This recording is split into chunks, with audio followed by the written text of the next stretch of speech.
Mentawai. Nah, untuk TPS yang tidak ada jaringan listrik itu ada sebanyak 127 TPS, itu yang paling besar itu adalah di Pasaman Barat. Ori menambahkan, tempat pemungutan suara yang tidak memiliki internet dapat menggunakan aplikasi Sirekap dengan fitur Bluetooth.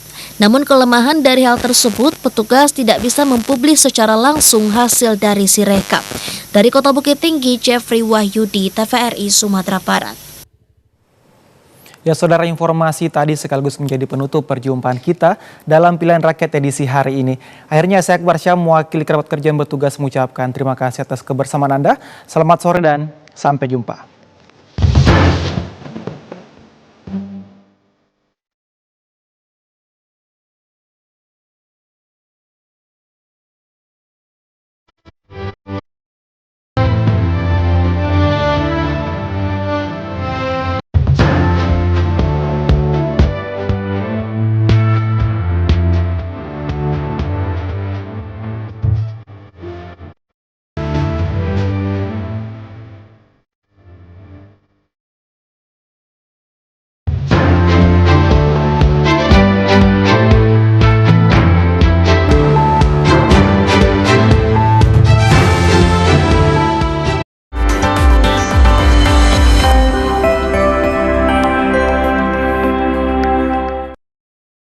Halo guys, jalan rusak sering kita lalui. Cakep. Bukan pantun, ini jalan bertahun-tahun belum diperbaiki. Ya.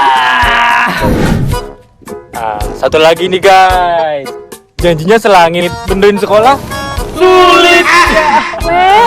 Jangan malu-maluin Gen Z dong. Jangan cuma ngeluh di media sosial. Mending ikut nentuin pilihan aja di TPS. Gimana caranya? Milih siapa?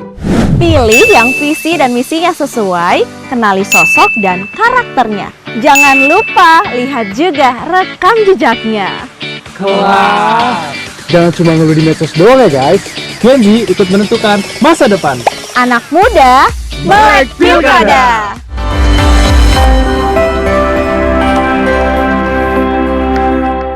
Jagoanmu itu nggak bakal menang.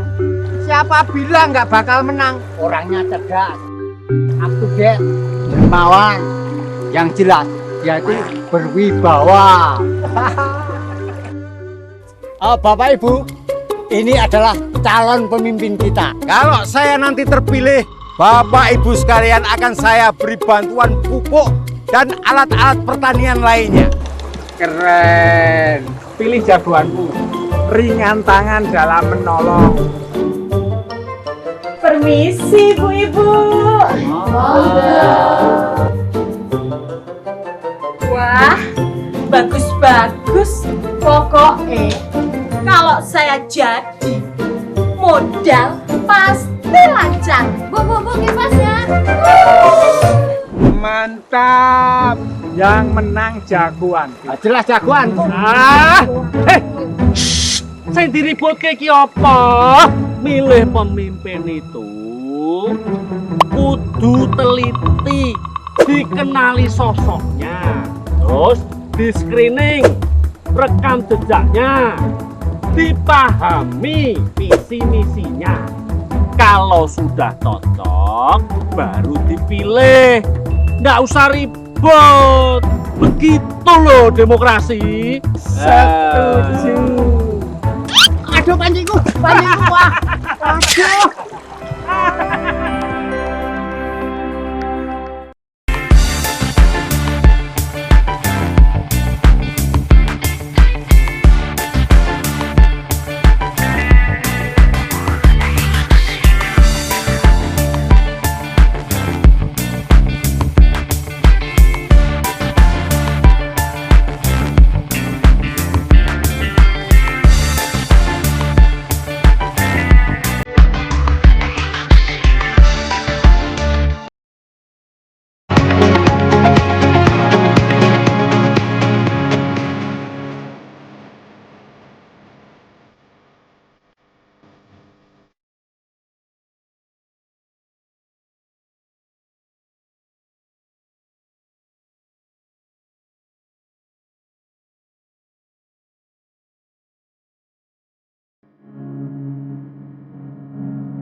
Halo, selamat sore Sobat Sketsa. Apa kabarnya di rumah? Semoga tetap terus semangat ya untuk mengikuti perkembangan Pilkada 2024 yang kurang lebih tinggal 7 hari lagi loh dilaksanakan ya.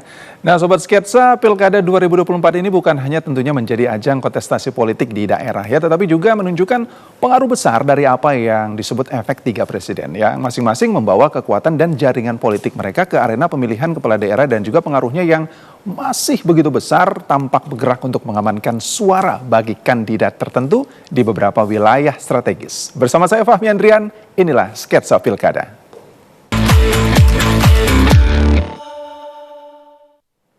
Nah Sobat Sketsa, pemilihan Gubernur Jawa Tengah akan memasuki debat putaran ketiga atau yang terakhir dan akan mempertemukan 2 pasangan calon yaitu Andika Perkasa, Hendrar Prihadi dan juga Ahmad Lutfi Tas Yassin. Dalam debat yang akan berlangsung nanti malam ini akan mengusung tema membangun sosial budaya, pendidikan, kesehatan, dan perlindungan untuk masyarakat yang sejahtera dan toleran. Seperti apa? Ini dia. 2 pasangan bakal calon gubernur dan wakil gubernur Jawa Tengah, yakni pasangan Andika Perkasa Hendrar Prihadi yang diusung oleh PDIP, serta Ahmad Lutfi Tas Yassin yang didukung koalisi besar partai, meliputi Nasdem, PKS, PAN, PKB, Golkar, Gerindra, P3, Demokrat, dan PSI. Akan beradu gagasan seputar sosial budaya, pendidikan, kesehatan, dan perlindungan untuk masyarakat yang sejahtera dan toleran. Pada debat tersebut, KPU Jawa Tengah menunjuk 7 panelis terkemuka dengan latar belakang akademisi dari berbagai universitas terkemuka di Jawa Tengah untuk menyusun pertanyaan yang akan diajukan kepada para kandidat. Ketua KPU Jawa Tengah memastikan bahwa demi menjaga integritas dan keadilan seluruh pertanyaan dari panelis akan dirumuskan di menit-menit terakhir sebelum debat dimulai, sehingga tidak ada peluang terjadinya kebocoran informasi.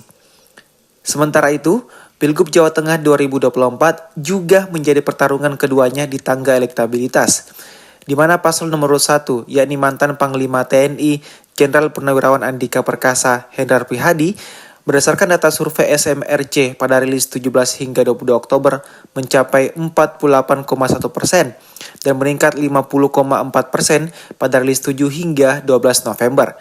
Sementara paslon nomor 2, yakni Komjen Ahmad Lutfi Tas Yassin Maimun yang disokong 9 partai dari Kim Plus, mendominasi di 4 badan survei mengalahkan rivalnya.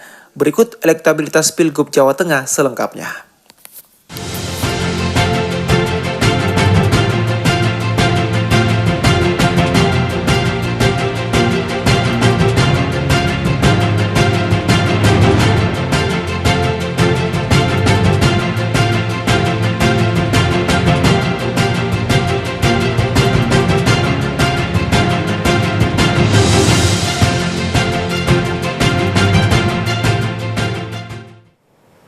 Sementara itu Sobat Sketsa, Pilkada Jawa Tengah 2024 akan menjadi pertarungan yang sengit antara Kim Plus dan PDIP. Kedua kekuatan politik ini bersaing untuk merebut hati pemilih di salah satu provinsi dengan jumlah pemilih terbesar di Indonesia.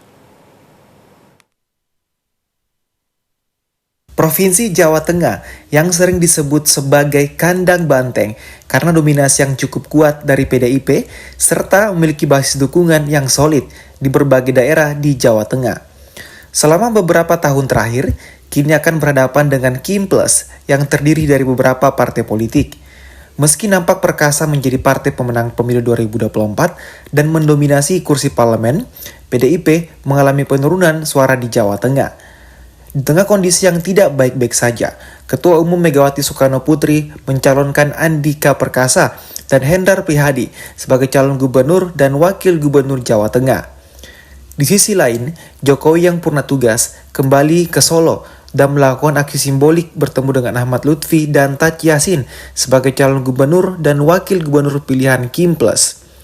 Sejumlah survei pun menunjukkan bahwa pasangan calon gubernur dan wakil gubernur yang disokong oleh PDIP dan Kim Plus bersaing ketat. Menjelang beberapa hari menuju Pilkada 2024, siapakah yang akan berhasil merebut suara masyarakat Jawa Tengah? Sobat Sketsa, menjelang hari pemilihan kepala daerah yang semakin dekat, survei elektabilitas para kandidat calon gubernur dan calon wakil gubernur DKI Jakarta terus menjadi sorotan publik. Seperti apa? Langsung aja yuk kita lihat. Ini dia. Hasil survei terbaru yang dirilis oleh Lembaga Survei Indonesia menunjukkan dinamika persaingan ketat dalam kontestasi Pilkada DKI Jakarta. Pasangan dengan nomor urut 3, Pramono Rano Karno, memperoleh 31,6% dalam survei elektabilitas. Disusul oleh pasangan nomor urut 1, Ridwan Kamil Siswono dengan 37,4%, serta pasangan nomor urut 2, Dharma Porengkun Kunwardana dengan 6,6% yang menduduki peringkat terakhir. Terlihat dari hasil survei LSI, pasangan nomor urut 1 dan pasangan nomor urut 3 masih saling mengejar dalam elektoral. Meski Pramono Rano memimpin dengan angka yang lebih tinggi, selisih yang tidak terlalu jauh menunjukkan persaingan yang masih sangat terbuka menjelang hari pemilihan. Sementara itu pasangan Dharma Porengkun Kunwardana yang berada di posisi ketiga dengan elektabilitas 6,6% meski jauh tertinggal tetap berupaya keras untuk mengoptimalkan sisa waktu yang ada. Kunwardana melihat kemenangan masih bisa diraih dengan melihat masih besarnya angka calon pemilih yang belum menentukan pilihan. Dengan waktu yang semakin mendekati hari pemilihan, persaingan antara ketiga pasangan ini diperkirakan akan semakin sengit. Setiap momen kampanye, debat, dan kegiatan publik lainnya menjadi kesempatan penting untuk mempengaruhi suara pemilih.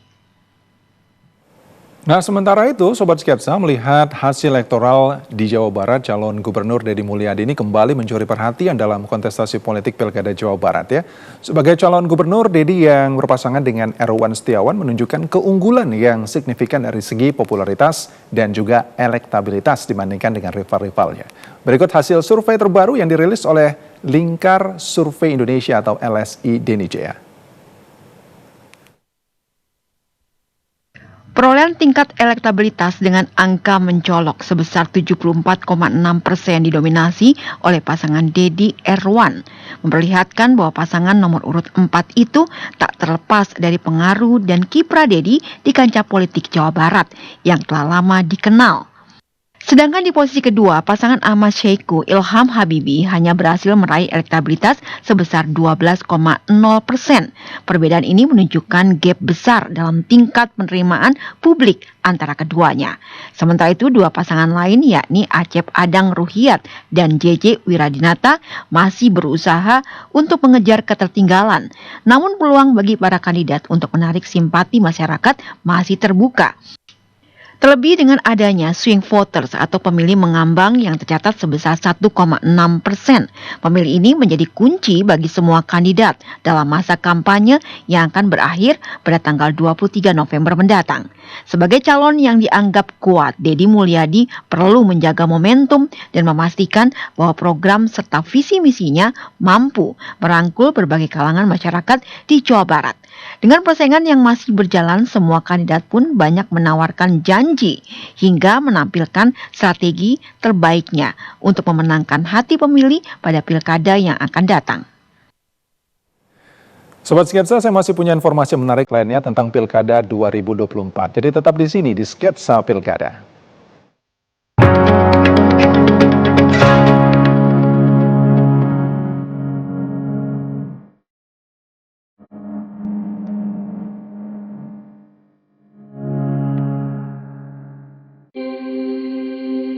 Membahas ragam topik menarik yang mendalam tentang dunia kesehatan. Yang dibicarakan dan orang banyak tahu tuh mengenai pertumbuhannya ya. Karena memang mindset orang Indonesia tuh kan kalau udah kulit coklat udah aman. Bersama para dokter dan bintang tamu yang kompeten di bidangnya. Kalau pH juga iya, tapi dia lebih ke kandungannya itu sih. Halo Dokter, Senin sampai Kamis pukul 9.30 waktu Indonesia Barat.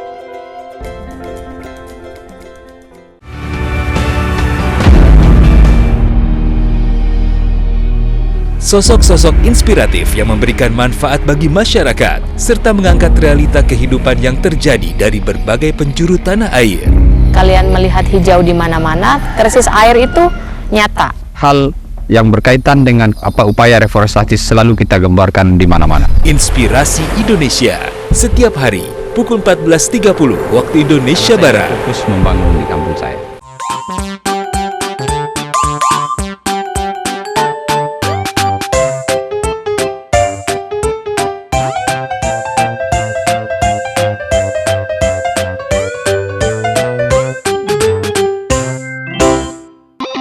Siapkan diri Anda untuk momen penuh adrenalin.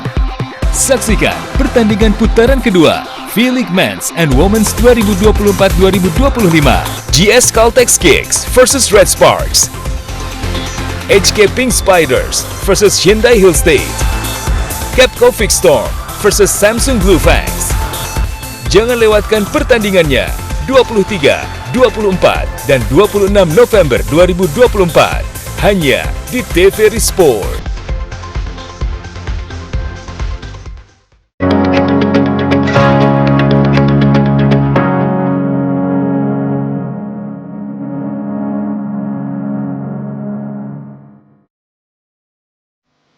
Terima kasih Anda masih terus bersama kami di Sketsa Pilkada. Sobat Sketsa, menjelang akhir kampanye Pilkada 2024, program kerja nyata dari para calon kepala daerah semakin menjadi sorotan publik. Salah satu yang menarik adalah program peningkatan UMKM dari berbagai wilayah di tanah air yang salah satunya juga berencana mengubah kawasan eks-terminal ini menjadi pusat pengembangan UMKM yang tidak hanya memberikan kenyamanan bagi para pelaku usaha mikro, kecil, dan menengah, tetapi juga menciptakan pengalaman berbelanja yang memanjakan konsumen. Seperti apa ya? Ini dia. Dengan fokus pada program peningkatan ekonomi, calon wali kota Sukabumi, Ayub Zaki, menawarkan solusi konkret yang diharapkan dapat menjadi salah satu motor penggerak perekonomian daerah Sukabumi. Seiring waktu, publik akan terus memantau dan menguji komitmen para kandidat dalam menghadirkan program yang benar-benar berdampak pada kesejahteraan masyarakat. Eks-terminal lama nantinya akan dihidupkan kembali dengan berbagai fitur unggulan yang mendukung kemajuan UMKM. Tempat tersebut akan dirancang sebagai pusat bisnis dan kreatif yang menyediakan fasilitas modern seperti area pameran, ruang workshop, hingga fasilitas pelatihan yang dapat diakses oleh pelaku UMKM. Dalam program tersebut, Ayub Zaki menargetkan terwujudnya ekosistem bisnis yang berkelanjutan, mulai dari akses permodalan, jaringan pemasaran yang luas, hingga dukungan promosi berbasis teknologi digital. Tidak hanya itu, kawasan ini juga akan dirancang ramah wisatawan dengan mengusung konsep destinasi kuliner, budaya, dan seni lokal yang menggugah minat kunjungan dari dalam dan luar kota. Ayub Zaki menegaskan bahwa program ini tidak hanya bertujuan untuk memperkuat daya saing UMKM, tetapi juga untuk menggerakkan roda perekonomian lokal dan menciptakan lapangan kerja baru. Kita ke Banten kali ini, pemilihan Gubernur Banten 2024 semakin menarik perhatian tentunya setelah Airin Rahmidiani mengumumkan niatnya untuk maju sebagai calon Gubernur Banten. Setelah 2 periode memimpin kota Tangerang Selatan ya, dan kira-kira seperti apa antusias masyarakat, ini dia. Setelah 2 periode menjabat sebagai wali kota Tangerang Selatan, Airin Rahmidiani kini memutuskan untuk terjun ke panggung politik provinsi. Airin, yang dikenal dengan kepemimpinan yang cakap dalam mengelola pemerintahan daerah, mencatatkan sejumlah prestasi selama sejabatannya di Tangerang Selatan. Mendapatkan nomor urut 1, Airin mantap mencalonkan diri sebagai calon gubernur Banten berpasangan dengan Ade Sumardi. Berdasarkan hasil survei yang dilakukan Kata Data pada tanggal 4 hingga 9 September dengan sejumlah responden sebanyak 800 orang, elektabilitas pasangan calon nomor urut 1 Airin Rahmidiani Ade Sumardi sebesar 49,3%. Sementara itu, pasangan calon nomor urut 2 Andra Soni Dimyati Natakusuma memperoleh suara sebesar 11,3%.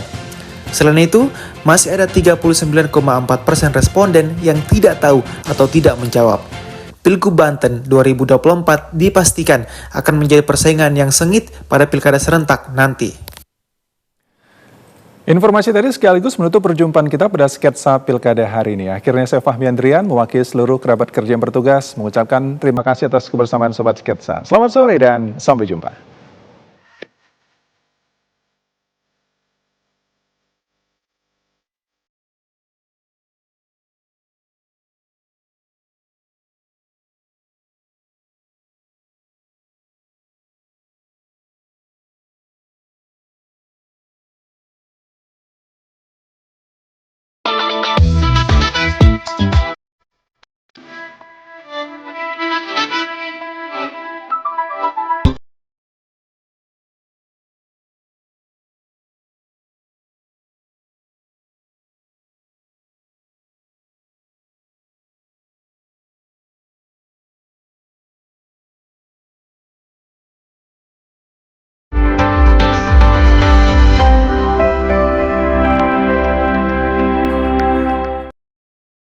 Halo guys, jalan rusak sering kita lalui. Cakep. Bukan pantun, ini jalan bertahun-tahun belum diperbaiki.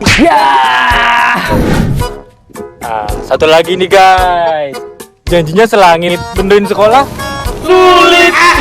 Weh, jangan malu-maluin Gen Z dong. Jangan cuma ngeluh di media sosial. Mending ikut nentuin pilihan aja di TPS. Gimana caranya? Milih siapa?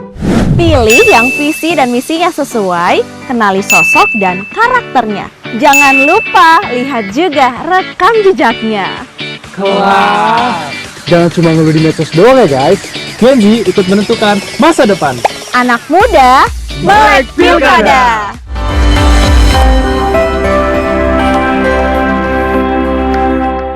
Jagoanmu itu nggak bakal menang.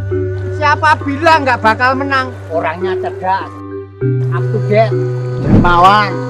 Yang jelas, dia itu berwibawa.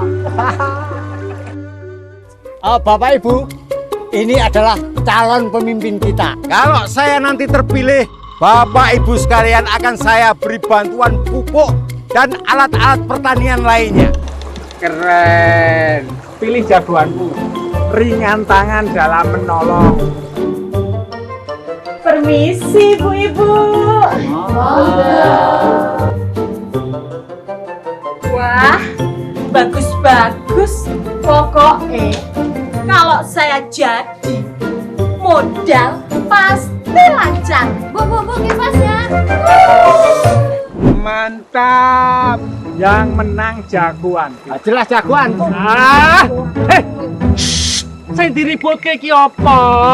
Milih pemimpin itu kudu teliti, dikenali sosoknya, terus di screening, rekam jejaknya, dipahami visi misinya. Kalau sudah cocok, baru dipilih. Nggak usah ribut. Begitu loh demokrasi. Setuju. Aduh pancingku, wah. Aduh.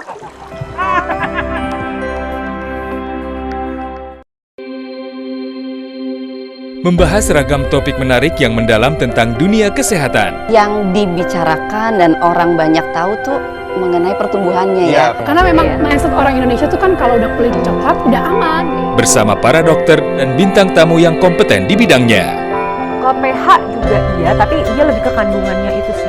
Halo Dokter, Senin sampai Kamis pukul 9.30 waktu Indonesia Barat. Siapkan diri Anda untuk momen penuh adrenalin. Saksikan pertandingan putaran kedua V-League Men's and Women's 2024-2025 GS Caltex Kicks versus Red Sparks, HK Pink Spiders versus Hyundai Hill State, Capco Fix Storm versus Samsung Blue Fangs. Jangan lewatkan pertandingannya 23, 24, dan 26 November 2024 hanya di TVRI Sport. Allahu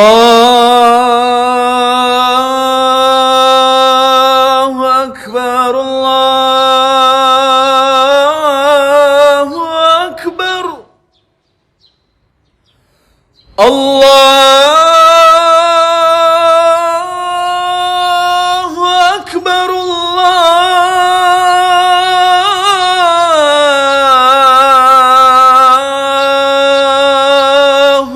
Akbar.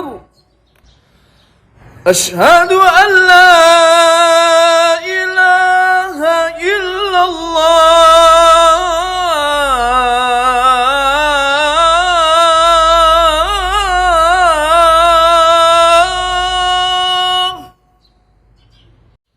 أشهد أن لا إله إلا الله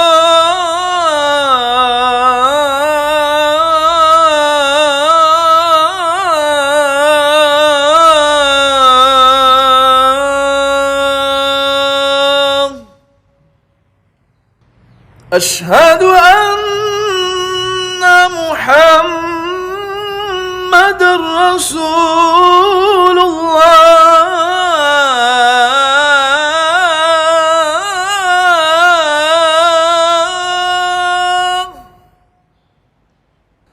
أشهد أن محمد رسول الله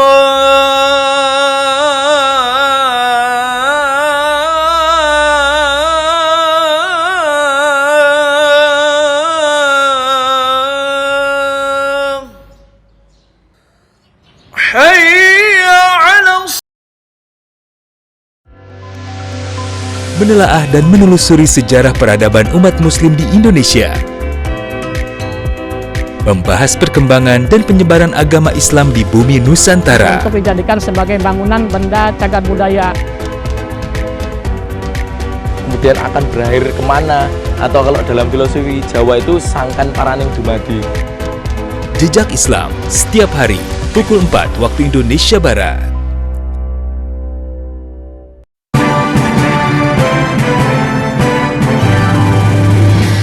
Indonesia, tanah airku, tanah tumpah darahku. Di sanalah aku berdiri, jadi pandu ibuku. Indonesia, kebangsaanku, bangsa dan tanah airku. Marilah kita bersama, Indonesia bersatu. Hiduplah tanahku, hiduplah negeriku, bersatu rakyatku semua. Bangunlah jiwanya, bangunlah mereka untuk Indonesia Raya.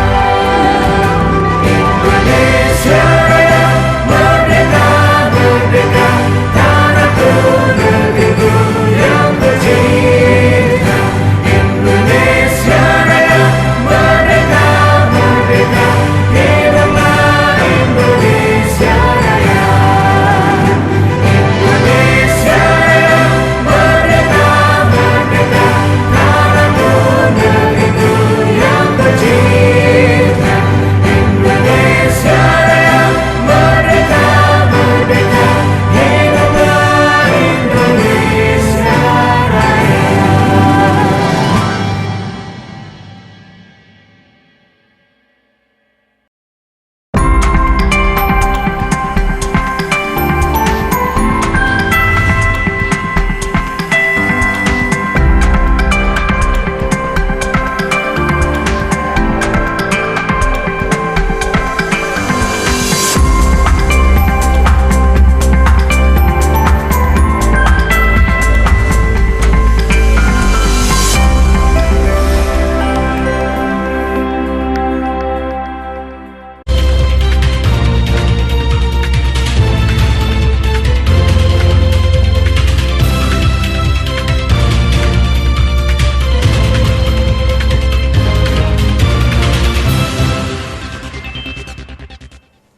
Selamat petang, Anda menyaksikan Klik Indonesia Petang Rabu 20 November 2024 bersama saya Happy Guritman. Dan saya Tengku Fajri, berikut ini kita simak dua laporan utama Klik Indonesia Petang hari ini.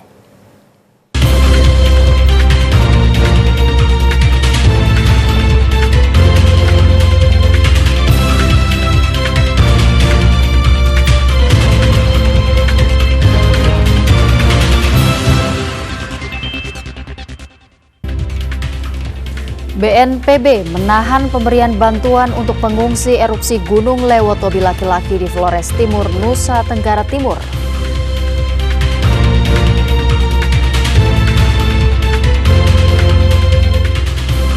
Kepolisian daerah Kalimantan Selatan memusnahkan barang bukti narkotika jenis sabu seberat 79,3 kg.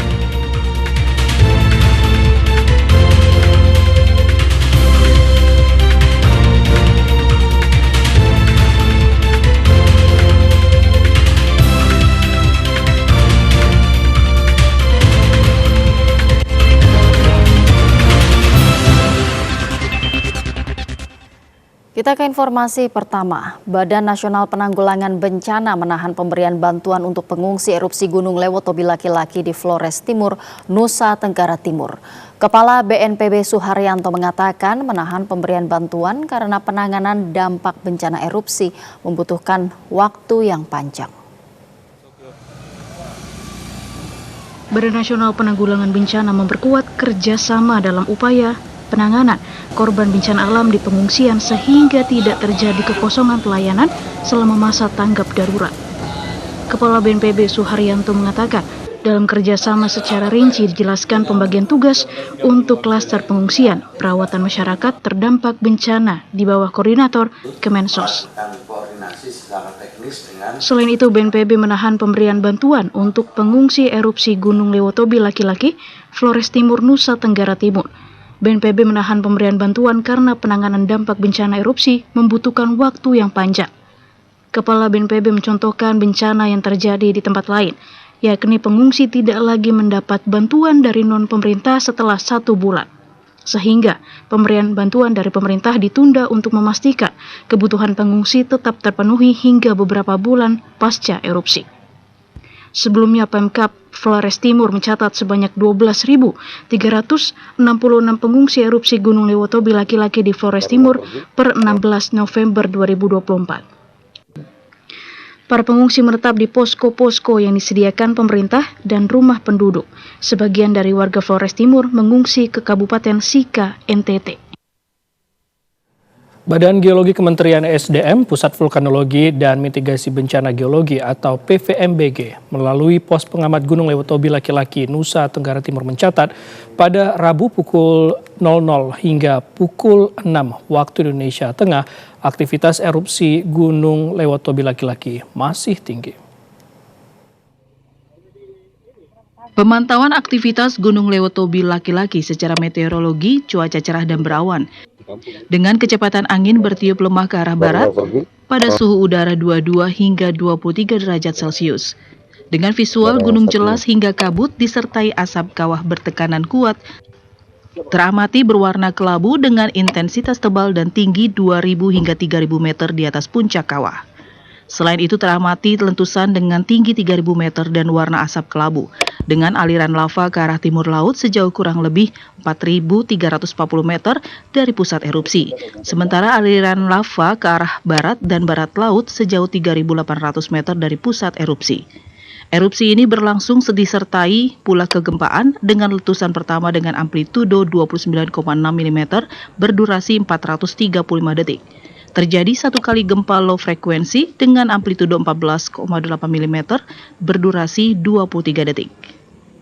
Terjadi pula gempa tektonik jauh dengan amplitudo 47,3 mm dengan durasi 14 hingga 74 detik. Erupsi berlangsung disertai dengan suara gemuruh kuat dengan tremor menerus atau mikrotremor, terekam dengan amplitudo